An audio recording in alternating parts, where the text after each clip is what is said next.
السلام علیکم ناظرین کرام، شروع کرتی ہوں اللہ تعالیٰ کے بابرکت نام سے جو بڑا مہربان اور نہایت رحم والا ہے۔ حضرت عثمان رضی اللہ تعالیٰ عنہ سے روایت ہے کہ عزت و عظمت چاروں طرف پھیل گئی تھی۔ ہزاروں لوگوں کے لبوں پر آپ صلی اللہ علیہ وآلہ وسلم کا مقدس کلمہ تھا۔ حاسد آپ صلی اللہ علیہ وآلہ وسلم کی مقبولیت سے بہت خائف تھے۔ مدینہ کے یہودی تو ہر وقت سازشوں میں مصروف رہتے اور شمع نبوت کو بجھانے کے ہیلے اور حربے سوچتے رہتے۔ مدینہ منورہ میں ایک عالم فاضل یہودی رہا کرتا تھا۔ وہ پارسا اور نیک بنا رہتا، ہمیشہ توراۃ کی تلاوت کرتا۔ ایک دن توراۃ میں آپ صلی اللہ علیہ وآلہ وسلم کا نام اور صفات کو لکھا دیکھا تو ہمارے غصے کے لال پیلا ہو گیا اور اپنی بیوی کو کینچی لانے کو کہا اور پھر کینچی سے آپ کا نام اور صفت کے الفاظ کاٹ دیے۔ پھر دوسرے دن اپنے معمول پر توراۃ کو پڑھنا شروع کیا۔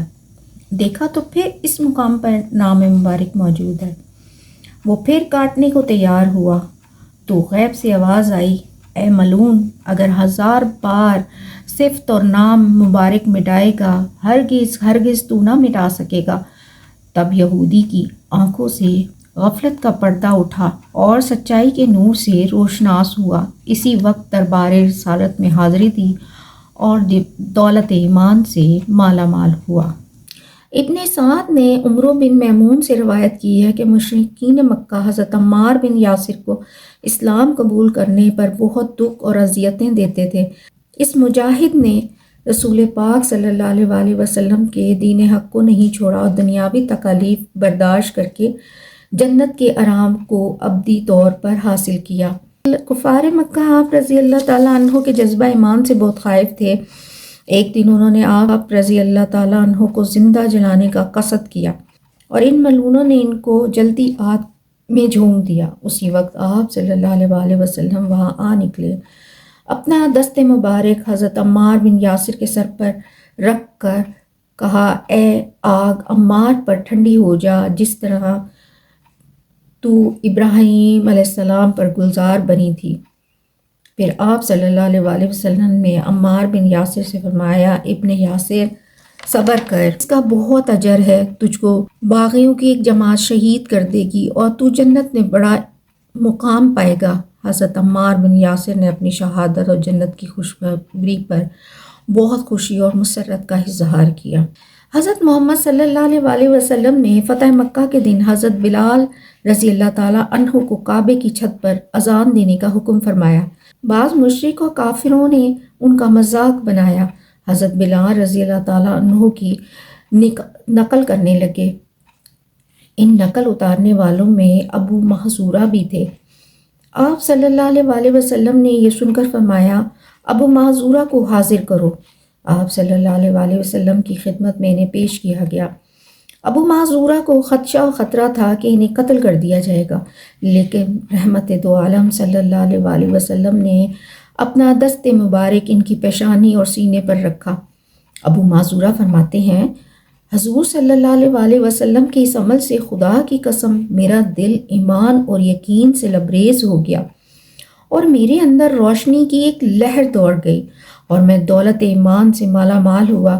تب آپ صلی اللہ علیہ وآلہ وسلم نے مجھے اذان کہنے کی تلقین کی اور فرمایا، مکے میں تو اذان دیا کر۔ اس وقت میری عمر 26 سال تھی۔ ان کے بعد ان کی اولاد بھی مکے میں مؤذن کے فرائض ادا کرتی رہی۔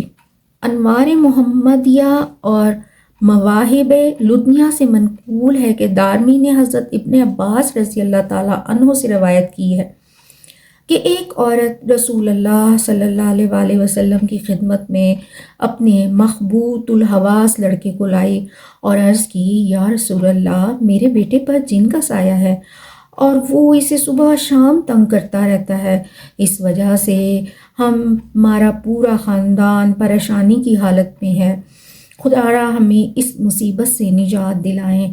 آپ صلی اللہ علیہ وآلہ وسلم نے ان کے لڑکے کے سینے پہ دست مبارک پھیرا اور لڑکے کو قے ہوئی اور اس کی قے میں کالے پلے کی طرح ایک جانور خارج ہوا جو حرکت کرتا تھا۔ اس کے بعد لڑکا بالکل صحیح اور سالم اور ٹھیک ہو گیا اور معمول کی زندگی بسر کرنے لگا اور ان کے گھر کی تمام خوشیاں لوٹ آئیں۔ صحیح مسلم شریف سے یہ معجزہ منقول کیا گیا ہے۔ مسلم، ابو داؤد اور بہیقی نے حضرت انس رضی اللہ تعالیٰ عنہ سے روایت کی ہے کہ حضرت محمد صلی اللہ علیہ وسلم نے فرمایا، میدان بدر میں یہ مقام ہے فلاں کے زخمی ہونے کا انشاءاللہ تعالیٰ، اور زمین پر اس جگہ پر ہاتھ رکھا اور یہ فلاں آدمی کے گرنے کی جگہ ہے انشاءاللہ تعالیٰ، اور اس جگہ ہاتھ رکھا اور یہ جگہ سے فلاں کے زخمی ہونے کی انشاءاللہ تعالیٰ، اور یہ اس کی جگہ ہاتھ رکھا۔